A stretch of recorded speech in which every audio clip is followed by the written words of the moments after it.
Welcome to the Rugby Obsession Deep Dive. Hello. Today we're diving into, well, a strategic bombshell, really. It's something that fundamentally changes the landscape of global rugby. Rassie Erasmus has officially committed. He has. Through the 2031 Rugby World Cup in the States. And just like that, months and months of speculation. It's over. It brings this unparalleled level of certainty to South African rugby. It's a truly defining moment, and not just for the Springboks, I think. We've pulled together the analysis from, the official SA Rugby announcement and some key reports. And what we have here, it's not just a contract renewal. No. This is the establishment of a dynasty. It's a clear statement of intent for the next, decade. When you lock in a coach of that magnitude for that long, you're building a pillar that everyone else has to deal with for years. Okay, so let's unpack that commitment. We're talking a 6-year extension. It ties the man who's won 2 World Cups, the architect of this whole modern Springbok era, to the system until 2031. Our mission today is to really dissect what this means for their game model, for the culture he's so meticulously built, and maybe most importantly, the status of his support staff. And you just can't overstate the scale of this. I mean, coaching cycles everywhere are getting shorter. 4 years is pretty standard. Right. 8 years or, 6 from now. It suggests SA Rugby sees Erasmus as more than a coach. He's like a chief strategy officer for the whole national setup. And that long-term view is exactly what we specialize in here. Yeah. Before we get into the historic achievements that made this almost a non-negotiable for SA Rugby, if you want the deepest analysis on how this impacts everything from player pathways to future selections, You need to be subscribed. you do. This is our first chance to encourage you to subscribe to Rugby Obsession for all our deep dive analysis. You really won't want to miss our coverage on the road to 2031. Okay, let's get straight to the facts. Erasmus, 53 years old, signs this extension, locking him in through the U.S. tournament. But the context here is what's critical. This shuts down months of, genuine high-level speculation. Right. And those reports were heavy. They suggested interest from at least 2 major overseas clubs. European or Japanese, most likely. Exactly. And they were ready to offer him a massive payday. For SA Rugby to hold on to him against that kind of pressure, it just shows how much they value stability. It really does.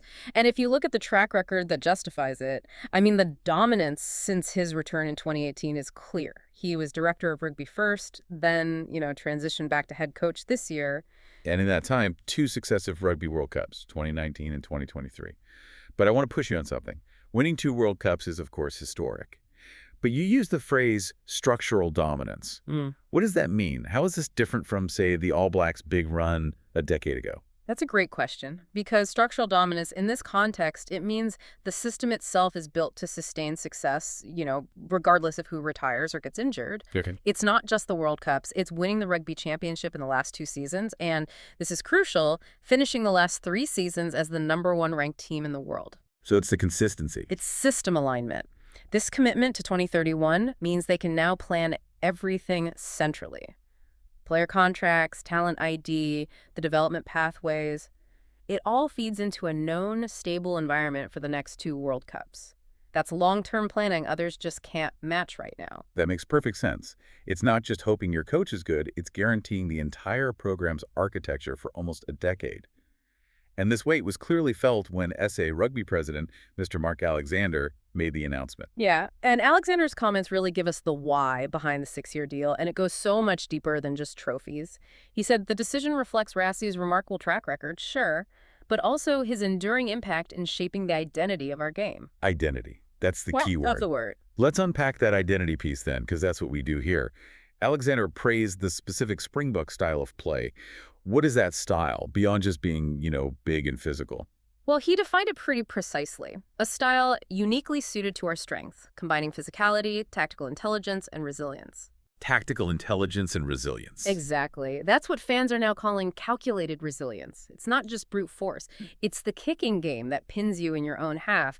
It's the disciplined defensive system that just chokes you. And, of course, the masterful use of the bomb squad. A strategy to increase intensity, not just maintain it. Right. You bring on these massive forwards in the last 30 minutes. We saw it work perfectly in the 2023 knockouts. That resilience isn't an accident. It's practiced, and it's deployed like a weapon. That helps immensely. And on the culture side, Alexander said Erasmus has instilled a culture of accountability, unity, and belief that sets a benchmark for others. Now, in the Springbok context, unity seems to carry a lot more weight than just team spirit. Oh, it absolutely does. Alexander talked about his unique ability to unite our nation through the power of the game. In a country with South Africa's history, Yeah. that's a massive mandate. A socio-political mandate, really. Yeah. Rassie has managed to navigate transformation targets and performance expectations while creating an environment where every player, no matter their background, is held to the exact same incredibly high standard. That unity, that shared belief, is what lets them win those tight World Cup finals. It's the cultural asset SA Rugby is protecting through 2031. So the extension is, in a way, SA Rugby just solidifying its cultural blueprint. Alexander called it a massive vote of confidence in his ability to deliver results, but also to refine our strategy and inspire future generations. It's a statement. It's about safeguarding the very values that make the Springboks such a source of national pride. And if you contrast all that institutional praise with Rassie's own reaction, it was typically understated. Right. His quote was so direct. This was a quick and easy conversation to reach agreement. I've always said that I would find it hard to coach any other international team. It sounds more like loyalty than negotiation. It tells you everything, doesn't it, about where his heart is. He did also mention the support from SA Rugby in the provinces, saying, it hasn't always been easy, but we're improving. He's always focused on that continuous improvement. And even though he's committed through 2031, he made it clear that the long-term deal doesn't change their immediate focus. He said they are not looking beyond a really tough 2026 schedule right now. Classic Rassie. Long-term vision, short-term aggressive goals. It's that necessary humility, isn't it? Even with all that security. It is. International rugby moves so fast they can't afford to take their eye off the ball. He's reminding the team that stability doesn't just hand you success. Hard work does. And speaking of that tough 2026 schedule, that stability is what allows them to plan their evolution, to stay updated on the Springboks fixtures, their selection strategies, and to get our deep dive analysis on how they're adapting that calculated resilience for the next cycle. You need to be with us. This is your second reminder. Please subscribe to Rugby Obsession so you don't miss a single tactical breakdown on the road to 2027 and, well, beyond. Now let's get to the really nuanced detail, the thing that reportedly dragged out the speculation for a few weeks. Okay. Rassie Erasmus was apparently stalling contract talks because he wanted the future of his key assistant coaches secured through 2031 as well. Wow. That's fascinating. It shows his commitment to continuity runs deeper than just his own contract. It's about the whole system. It speaks volumes about his leadership. He knows that if the support structure that won you 2 World Cups falls apart, the whole strategy is compromised. So who are these key people? There are 7 of them, a real blend of local and international expertise. You've got Tony Brown, Jerry Flannery, Felix Jones, Dan Heumann, Ms. Wandile Stick, Dion Davids, and of course, Duane Vermeulen. And what's the current status? Are they locked in? Not yet. Their current deals run through the 2027 World Cup in Australia. SA Rugby has only said that an announcement on their negotiations will be made in due course. So Rassie is confirmed to 2031, but the 7 guys he relies on are only good through 2027. Exactly. And the tension there is obvious. For the 2031 vision to work, he needs his system. Take Felix Jones and Jerry Flannery. They bring that crucial European defensive know-how that's made the Bangkok defense arguably the best in the world. Losing that would force a massive overhaul. And what about someone like Ms. Wandile Stick? He seems like a vital cultural link in the team. Oh, Stick is absolutely foundational. As a TAC coach, he handles so much of the communication, the cultural alignment. He makes sure that identity Alexander praised actually happens on the field. Then you have Duane Vermeulen, a recently retired legend, now coaching. The credibility that gives you with the current players is immediate. So if Rassie's pushing for them, it's because he knows losing any one of them fractures the system he spent 6 years building. It's like SA Rugby has secured the CEO, but the board of directors is still in negotiations. That's a great way to put it. Which means the outcome of those talks is a critical indicator for the next few years. It is. And this focus on long-term strategy, it isn't happening in a vacuum. Rassie is still very involved in the wider global rugby conversation. Tell us a bit more about that. What else is he commenting on? Well, we saw him weigh in on the new Rugby World Cup format. He believes it's now almost tougher than the Rugby Championship. That shows he's already analyzing how the international calendar will affect player welfare and prick cycles. And he's watching player eligibility, right? His comments on World Rugby's ruling for Bernhard-Janse van Rensburg. Absolutely. And then there's the constant speculation around senior players. Siya Kolisi reportedly being approached for a big payday move before 2027.